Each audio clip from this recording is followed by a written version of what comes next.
ये आकाशवाणी है। अब आप प्रियंका अरोड़ा से समाचार सुनिए। उच्चतम न्यायालय ने नागरिकता संशोधन अधिनियम की संवैधानिक वैधता पर विचार करने का निर्णय लिया है। हालांकि न्यायालय ने इसके अमल पर रोक लगाने से इनकार कर दिया। नागरिकता संशोधन अधिनियम को चुनौती देने वाली कई याचिकाओं की सुनवाई करते हुए न्यायालय ने कल केंद्र सरकार को नोटिस जारी किया और जनवरी के दूसरे सप्ताह तक उत्तर मांगा है। उच्चतम न्यायालय की एक पीठ ने 59 याचिकाओं पर यह आदेश दिया। इन याचिकाओं पर सुनवाई अगले महीने की 22 तारीख को होगी। मेघालय में राज्य विधानसभा का आज एक दिन का विशेष सत्र बुलाया गया है। इसमें राज्य को इनर लाइन परमिट के अंतर्गत लाने का प्रस्ताव पारित किया जाएगा। नागरिकता संशोधन अधिनियम के मद्देनजर कई सामाजिक संगठन और नागरिक समूह मेघालय में इनर लाइन परमिट लागू करने की मांग कर रहे हैं। इधर दिल्ली मेट्रो के 14 स्टेशनों पर यात्रियों के प्रवेश और निकास के लिए गेट बंद कर दिए गए हैं। नागरिकता संशोधन कानून के विरोध में प्रदर्शन को देखते हुए ऐसा किया गया है। वस्तु और सेवा कर जीएसटी परिषद ने सरकारी और निजी लॉटरी पर 28% कर की समान दर तय की है। परिषद ने बुने और गैर बुने थैलों पर जीएसटी दर को तर्कसंगत बनाते हुए इसे 18% तय किया है। वित्त मंत्री निर्मला सीतारामन की अध्यक्षता में कल नई दिल्ली में परिषद की 38वीं बैठक के बाद राजस्व सचिव अजय भूषण पांडे ने बताया कि नई दरें अगले वर्ष 1 मार्च से लागू हो जाएंगी। जीएसटी परिषद ने करदाताओं की शिकायतें दूर करने के लिए मंडल और राज्य स्तर पर शिकायत निवारण समिति बनाने की भी सिफारिश की। उच्चतम न्यायालय ने निर्भया सामूहिक दुष्कर्म और हत्या मामले में एक दोषी अक्षय कुमार सिंह की पुनर्विचार याचिका कल खारिज कर दी और उसे सुनाए गए मृत्युदंड की पुष्टि कर दी।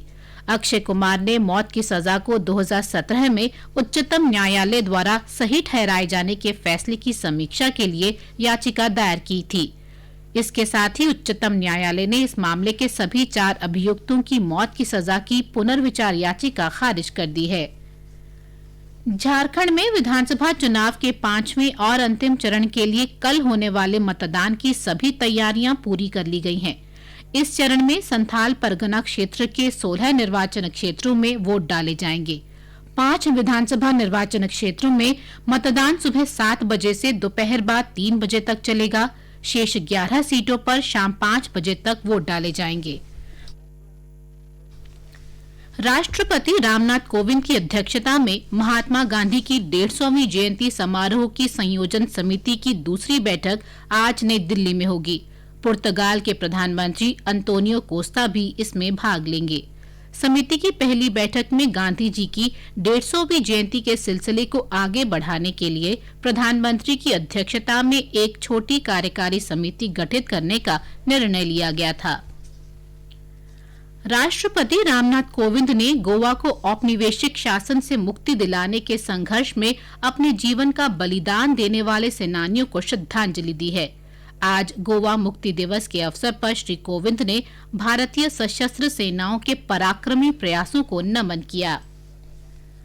अमेरिकी संसद के निचले सदन प्रतिनिधि सभा ने राष्ट्रपति डोनाल्ड ट्रंप पर महाभियोग चलाने के पक्ष में मतदान किया है।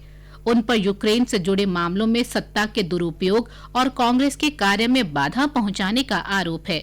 अब संसद के उच्च सदन सीनेट में उनके राष्ट्रपति बने रहने पर सुनवाई होगी।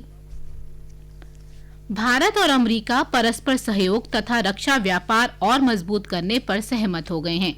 दोनों देश जापान जैसे समान विचार वाले देशों के साथ हिंद प्रशांत क्षेत्र को शांतिमय बनाने और आतंकवाद के खिलाफ निर्णायक लड़ाई लड़ने के लिए तालमेल बढ़ाने पर भी सहमत हुए। वॉशिंगटन में दूसरी 2+2 मंत्री स्तरीय वार्ता में दोनों देशों ने आपसी संबंधों को 2020 में नए स्तर तक पहुंचाने की रूपरेखा तय की। भारतीय महिला फुटबॉल टीम मुंबई में 3 देशों के अंडर 17 फुटबॉल टूर्नामेंट के फाइनल में आज शाम 5:30 बजे स्वीडन के साथ खेलेगी। भारत ने मंगलवार को अंतिम राउंड रॉबिन मैच में थाईलैंड को 1-0 से हराया था। टूर्नामेंट के पहले मैच में स्वीडन ने भारत को 3-0 से हरा दिया था। इसके साथ ही ये समाचार बुलेटिन समाप्त हुआ।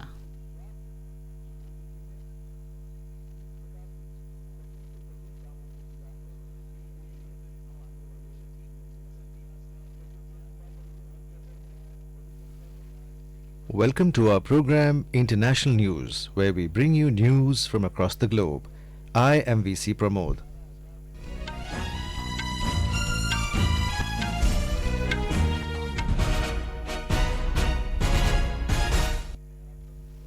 The headlines: India and the US sign industrial security agreement for transfer of defense technology. US House of Representatives votes to impeach President Donald Trump. And in cricket, India wins second ODI against the West Indies by 107 runs. Spinner Kuldeep Yadav claims second hat-trick to become first Indian to achieve the feat.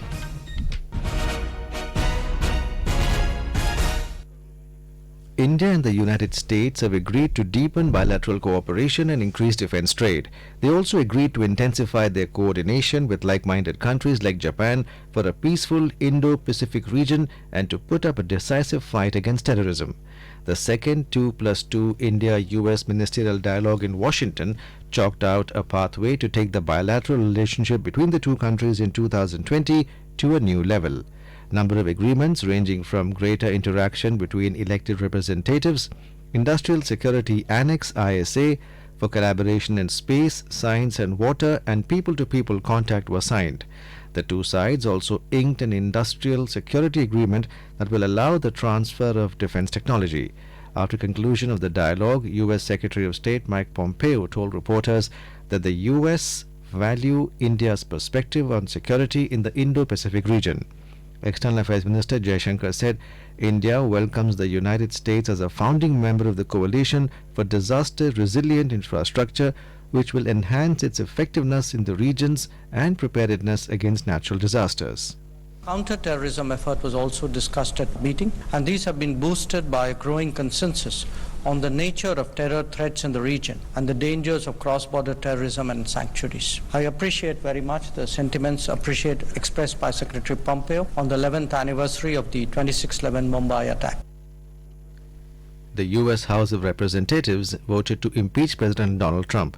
He is accused of abuse of power and obstruction of the Congress related to his dealings with Ukraine. Today's vote sets up a trial in the Senate that will decide whether he remains in office. With this, he has become the third U.S. president in history to be impeached by the House. A report. Earlier, the House of Representatives, where the Democrats are in a majority, held a lengthy debate whether to impeach him on these charges. The vote for the first article of impeachment, abuse of power, was passed 230 to 197, and the second, for obstruction of Congress, 229 to 198. As the voting took place, President Trump was addressing a campaign rally in Michigan along with Vice President Mike Pence. The White House released a statement saying that the president was confident that he will be fully exonerated in a Senate trial. Andrew Johnson and Bill Clinton were the other two former presidents who had been impeached. The Republican Party has a majority in the Senate, making it highly unlikely the president will be removed from the office when the senators cast their vote. Natasha Karnani for AIR News. In the United States, a judge has ruled that former National Security Agency contractor Edward Snowden violated secrecy agreements with the government that allow it to claim proceeds from a memoir he published earlier this year. Snowden has charged under the U.S. Espionage Act. He now lives in Russia in order to avoid arrest.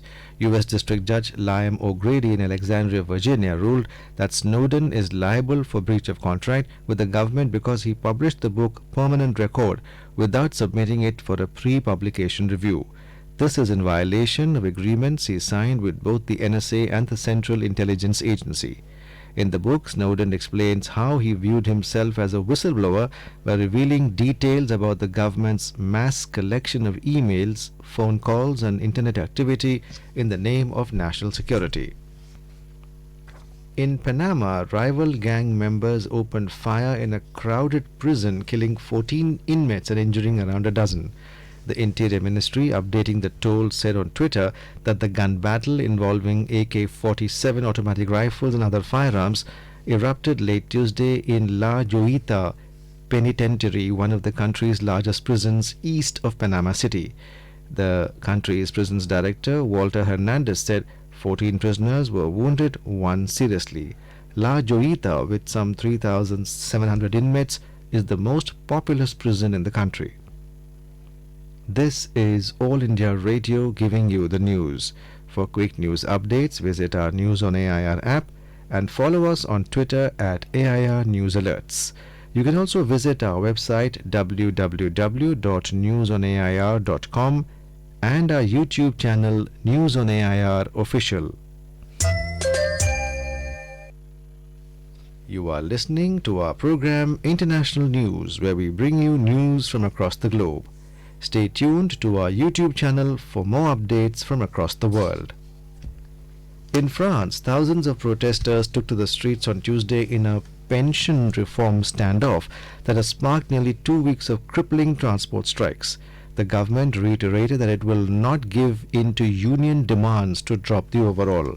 Police in Paris fired tear gas after protesters hurled projectiles at them. The police said 30 people had been arrested in the French capital. Teachers, hospital workers and other public employees joined transport workers for the third day of marches since the dispute began on the 5th of this month. The government has insisted it will push through a single points-based pension system and end the current patchwork of 42 separate schemes that offer early retirement to many in the public sector.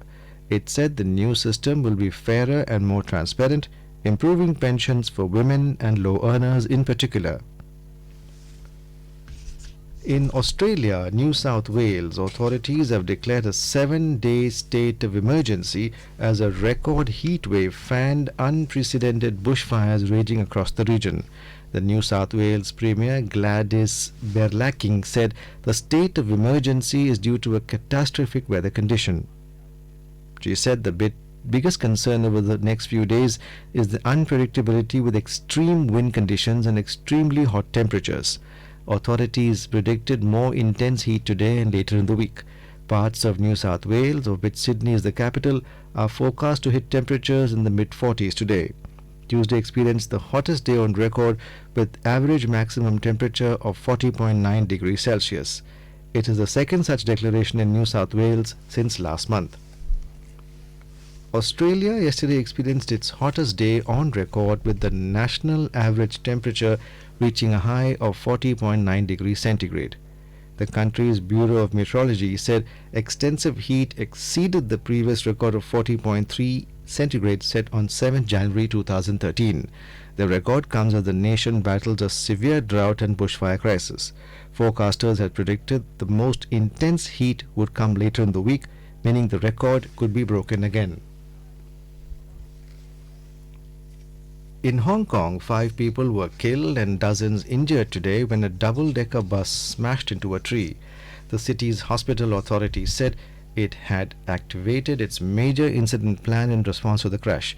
The densely packed city has many winding, narrow and often steep roads. A speeding double-decker overturned in northern Hong Kong in February 2018, killing 19 people, one of the worst bus accidents on record.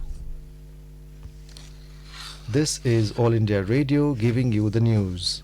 For quick news updates, visit our News on AIR app and follow us on Twitter at AIR News Alerts. You can also visit our website www.newsonair.com and our YouTube channel News on AIR Official.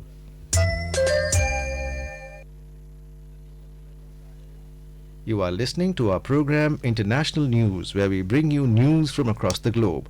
Stay tuned to our YouTube channel for more updates from across the world. In Sri Lanka, former Minister and MP Patali Champika Ranawaka has been arrested by the Colombo Crimes Division in connection with the road accident in 2016. The arrest came after the Attorney General advised the police to arrest and produce the MPs before court. He was arrested for allegedly causing grievous injury to a person in a road traffic accident. The vehicle in which the former minister was travelling in had collided against a motorcycle, causing life-threatening injuries to its rider. An eyewitness had claimed that it was minister who was driving the vehicle. He was discharged from the case earlier when he was minister, as footage obtained from CCTV cameras were erased. However, the Colombo Crimes Division recently presented submissions to the Colombo Magistrates Court on the case. Sri Lankan government has ordered investigation into any damages caused to the Matala airport during the time of the former government when the airport was used as a store grain. A report. Minister of Tourism and Civil Aviation Prasanna Ranatunga told a local daily that the airport had been constructed with taxpayers' money and that the former government had failed to utilize it properly and instead misused it. The minister said that under no circumstances the Matala airport would be sold to any foreign entity. He revealed that he would be submitting a cabinet proposal inviting domestic and international organizations to invest in the airport. The former government was in talks with Airport Authority of India (AAI) to develop the airport, but the new government has hinted for a fresh process. Matala Airport was built during the previous regime of Mahindra Rajapaksa as the second international airport but has remained largely unutilized with no landing of commercial flights. Natasha Karnani for AIR News. In Indonesia, country's Supreme Court has increased the jail term for the Polish man Jakub Fabian Skrzypski, convicted of treason over links to separatist guerrillas in Restive, Papua. The sentence has been raised to 7 years prison from 5. The ruling overturned an earlier court decision that affirmed the 5-year jail term, which was lighter than the 10 years originally demanded by prosecutors. Jakub was arrested in August last year, accused of making contact with outlawed rebels in the country's easternmost territory and plotting to overthrow the Indonesian government. The European Parliament has described Skrzypski as a political prisoner and called for his transfer back to Poland. In Poland, the Supreme Court has attacked the government's latest proposal to overhaul the judicial system. The court warned that the plan could lead to Poland leaving the European Union. The proposals would allow judges to be dismissed if they question the government's judicial reforms. Judges said the proposal threatened the primacy of European Union law and could be an attempt to gag the judiciary. Under the proposals put forward by the socially conservative Law and Justice Party government, judges can be punished for engaging in political activity. Poland has already been referred to the European Court of Justice (ECJ) regarding rules for judges. The warning from the Apex Court is the latest salvo in a bitter battle over the rule of law in Poland that dominated the ruling Law and Justice Party's first term in office. Politicians will start discussing the proposals tomorrow. In football, Indian women will play Sweden in the final of the three-nation Under-17 tournament in Mumbai today. The match will be played at 5:30 p.m. The hosts edged out Thailand 1-0 in the last round-robin game on Tuesday. India head coach Thomas Denerby said his team is going to push for the victory even as they face a superior side who they lost to 3-0 in the first match of the tournament. In cricket, India won the second ODI against the West Indies by 107 runs at Visakhapatnam last night. Chasing a target of 388 runs, the West Indies were all out for 280. With this win, India levelled the three-match series 1-1. Spinner Kuldeep Yadav achieved a hat-trick during the second ODI. He became the first Indian player to claim 2 hat-tricks in international cricket, joining an elite band that includes pace legend Wasim Akram. The 25-year-old from Uttar Pradesh, who had claimed his first ODI hat-trick against Australia in Kolkata in 2017, dismissed Shai Hope, Jason Holder and Alzari Joseph in the last 3 deliveries of the 33rd over to achieve the milestone. Riding on Kuldeep Yadav's hat-trick of 3 for 52, India bowled out West Indies for 280 with 6.3 overs to spare. For India, an opening partnership of 227 runs between Rohit Sharma and KL Rahul laid the platform for the home side to post 387 for 5 in 50 overs. Rohit Sharma smashed 159 whereas KL Rahul scored 102.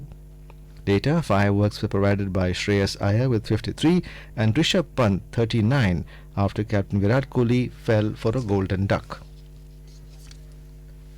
The West Indies had registered a comfortable 8-wicket win over the hosts in the first ODI at Chennai last Sunday. The third and final one-day will be played in Cuttack on Sunday. And now, before we end the bulletin, the headlines once again. India and US sign industrial security agreement for transfer of defense technology. US House of Representatives votes to impeach President Donald Trump. And in cricket, India wins second ODI against West Indies by 107 runs. Spinner Kuldeep Yadav claims second hat-trick to become first Indian to achieve the feat. You were listening to our program International News, where we bring you news from across the globe. Stay tuned to our YouTube channel for more updates from across the world. For quick news updates, visit our News on AIR app and follow us on Twitter at AIR News Alerts. You can also visit our website www.newsonair.com.